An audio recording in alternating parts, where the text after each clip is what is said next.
अड्डा गेम खेल्दैछौँ र मेरो भाइको नाम एन्जल हो र मेरो नाम चाहिँ एलिस हो।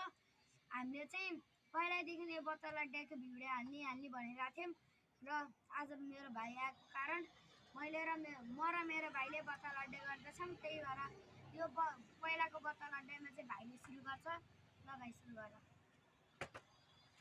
र भाइको चाहिँ अड्डिएन र मेरो चाहिँ अड्डिन्ला होला र मेरो नि अड्डिएन गाइस। र जो हार्छ त्यसले चाहिँ हामीले मिठो मिठो बनाएर गेम चाहिँ 5 मा हो र भाइको यतिले नि यति भइसकेको थियो तर खसिसकेको छ र मेरो नि खसिसकेको हो। अब चाहिँ जसले 5 बनाउँछ त्यसले जो हार्छ त्यसले चाहिँ मिठो मिठो बनाउँछ। जो फर्स्ट हुन्छ त्यसले चाहिँ हामीलाई हल्का केही काम गर्छ। फर्स्ट हुनेले चाहिँ सहयोग गरिदिन्छ हारेको मान्छेलाई र मेरो एक भएको सकेको छ।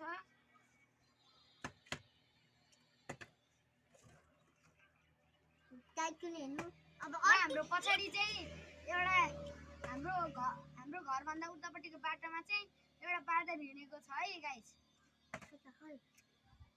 रोक्नु मान नगर्नु साँच्चै चाहिँ यो चाहिँ हाम्रो दोस्रो भिडियो र मेरो भाइ र मैले बत्तल अड्डा च्यालेन्ज गर्दैछौँ र जो हार्छ त्यसले चाहिँ एउटा खुर्सानी खानुपर्छ अनि जो जित्छ त्यसले चाहिँ केही हारेको मान्छेलाई खुवाइदिन्छ। र अबको सुरु चाहिँ मेरो भाइको नाम चाहिँ एन्जल हो र मेरो नाम चाहिँ एलिस हो। हाम्रो क्यामेराम्यानको नाम चाहिँ अस्मिता हो र हामीले चाहिँ बत्तल अड्डा खेल्दैछौँ र मेरो भाइले चाहिँ बत्तल अड्डा सुरु गर्दैछ। र भाइ सुरु गर। पहिला दाइले गर्छ ल मैले गर्नु भनेको छ भाइले र यो गेम चाहिँ 5 मा हुनेछ है गाइस।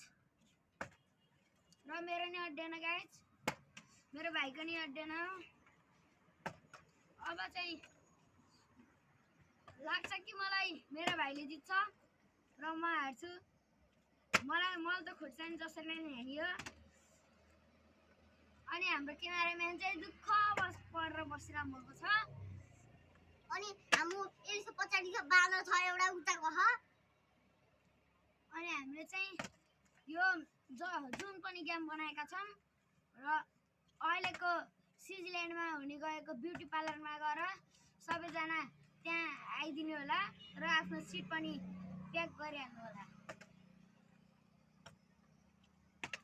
र अहिले चाहिँ मेरो र भाइको चाहिँ अड्डेको छैन, सबैको 0-0 भएको छ।